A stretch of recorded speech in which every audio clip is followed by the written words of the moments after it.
education. Money is motivation.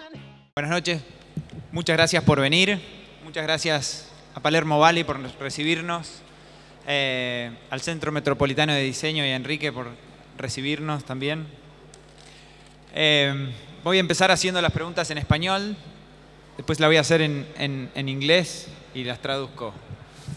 Dave, ¿por qué no nos contás un poco de qué se trata 500 Startups? ¿Cómo funciona y cómo se puede implementar esta idea loca de invertir en 500 empresas en tan poco tiempo?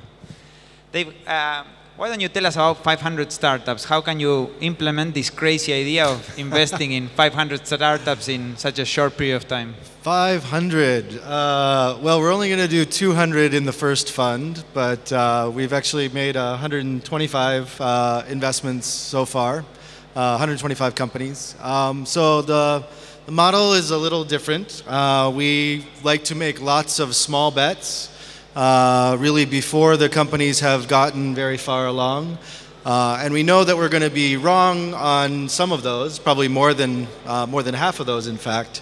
But by making those investments early, we can discover great entrepreneurs and great businesses before it's obvious to other people and help them get to a larger level. And then once they become a little bit bigger, then maybe we can also continue investing in them. And what is the average, when you say a smaller investment, a smaller bet, what is the number you're investing? Average investment is maybe $50,000 to $100,000 US. So pretty much, just enough to get off the ground, maybe 3 to 6 months worth of working capital for a small team. Dave explica que el modelo es un poco distinto que el modelo de inversión de riesgo tradicional, que ya invirtieron en 125 startups y que en promedio están invirtiendo cantidades muy chiquitas de capital. Están invirtiendo entre $50.000 a $100.000, suficiente para darle entre 3 a 6 o 12 meses de capital, y que sabe que más de la mitad de esas empresas probablemente van a fallar, pero es una forma barata de encontrar ideas que funcionan, de encontrar emprendedores que son buenos, quizás no buenos con esa idea, pero que van a ser buenos con otra idea y que es importante apoyarlos, o equipos, que es una forma barata de encontrar equipos que hace falta apoyar. Y es mucho más fácil saber eso después de 3 o 6 meses de estar trabajando con ellos que solamente en una entrevista o haciendo solamente un pitch. You also not only want to invest in 500 startups, but you also give them a place to work, a fantastic office. Is that how important part of the model is that, and how does that work? So some of the companies we invest in actually stay with us for maybe 3 months to 6 months. We have an office in Silicon Valley in Mountain View, and right now we have about 15 companies there. By the end of the year, we'll probably be at around 30 companies, maybe 75 to 90 people. And we have a really great environment. You can sort of see the entire valley. But what's more important is it's a very open environment where people can work kind of collaboratively, and they see what the other teams are doing, and they can talk to them about what type of techniques are best for building businesses, getting customers. We have a large group of mentors, about 135 mentors around the world who help those companies, some of them on site. And then we emphasize design and user experience, distribution via online platforms, and data and metrics to help them assess where they can be successful. Dave, le pregunté por qué hace que a algunas de las empresas en las que invierte las invita a que vengan a trabajar en su oficina. Es un ambiente, es un piso muy grande, abierto, donde en este momento ya tiene 15 empresas distintas trabajando y espera tener 30 empresas a fin de año, unas 75 personas de distintas empresas.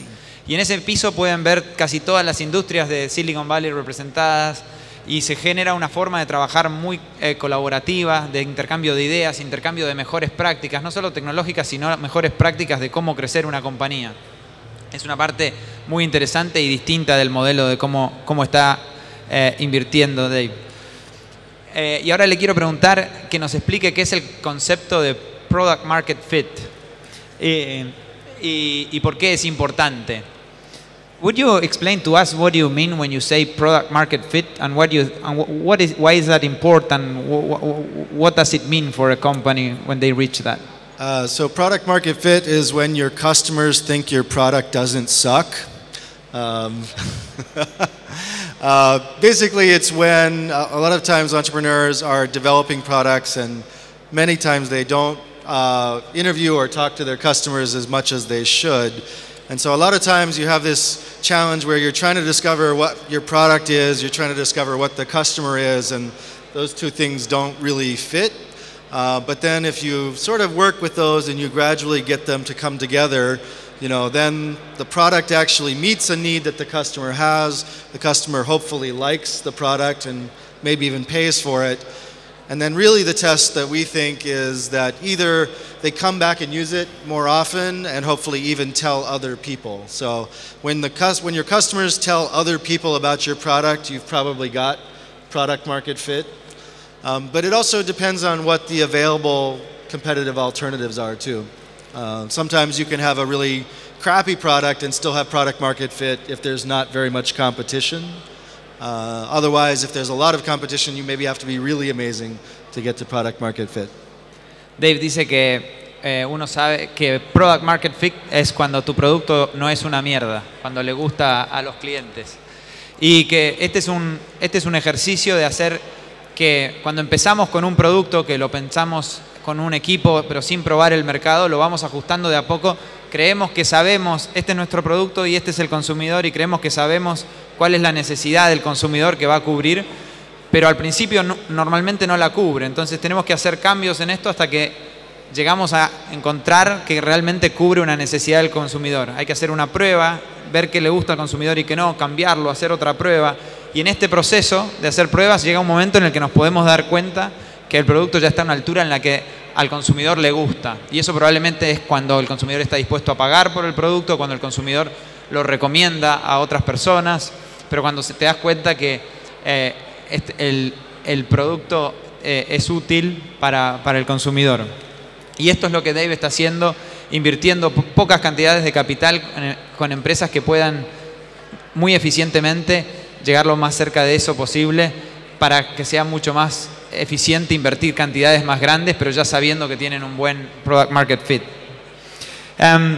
What is your take on the importance of the user experience and design in these early stage companies?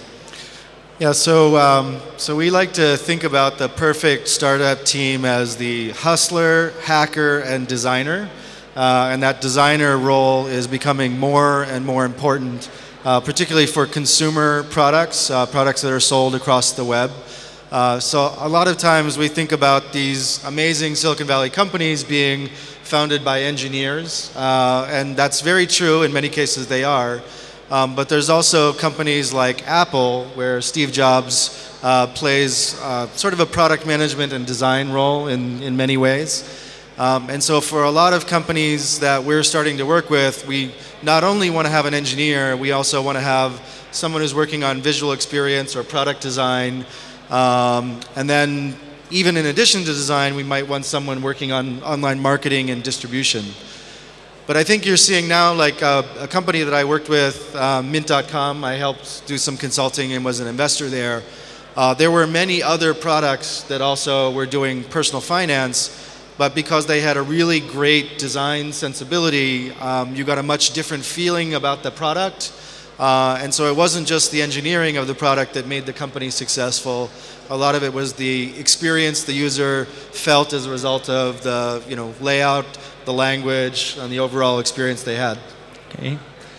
Dave dice, cuando le pregunto cuál es la importancia del diseño en una empresa de early stage, en una empresa que está empezando, y dice que él ve el equipo ideal como la combinación de tres personas. Un hustler, que no sé muy bien cómo traducir, sería una especie de un promotor, un vendedor, la persona de negocios que promueve la empresa, un hacker, un programador y un diseñador. Y que si bien hay empresas que son fundadas y lideradas por un programador, por un techie, por un hacker o por una persona de diseño, que es importante tener todos estos elementos. Y da el ejemplo de Mint.com, donde Dave fue inversor y además trabajó como consultor, que tenía una muy fuerte influencia y una fuerte sensibilidad por el diseño, y que eso se convirtió en una ventaja competitiva muy importante, quizás la más importante de Mint.com. I've heard you say many times that you believe in less features and more user understanding. What do you mean by that? Yeah, so I mean, a lot of times when startups are initially getting started, you don't know exactly what you're building for, you don't exactly know your customer, and so you try lots of things. So that's natural and that's actually okay, but you want to be able to try those things one at a time. And so when you're first building products, one of the things that tells me that you don't actually know what you're doing is you have too many different calls to action on the screen or too many different things that you're trying to get the user to do. And so I always talk to people about this concept of killing a feature. Because what you want to be able to do is discover the one thing that is the most important problem for them to solve, or the most important thing that helps them have a happy or useful experience. And so to discover that, you can't really do that very effectively if you have too many things. And so you want to either take things away to discover what's most important, or do those things one at a time in rotation. And then eventually you can discover, okay, if the one thing I put on the screen, sort of had an impact, then I changed it, and that one sort of had an impact, and then I changed it again, and that one really had an impact, then maybe that one thing that I was just trying is the one most important experience. And so when you're developing products initially, you're not trying to satisfy everyone. You're trying to really just focus on one customer segment and one very important feature set. And you want to take a lot of risk in pissing off users or making users unhappy in order to find the ones that are happy.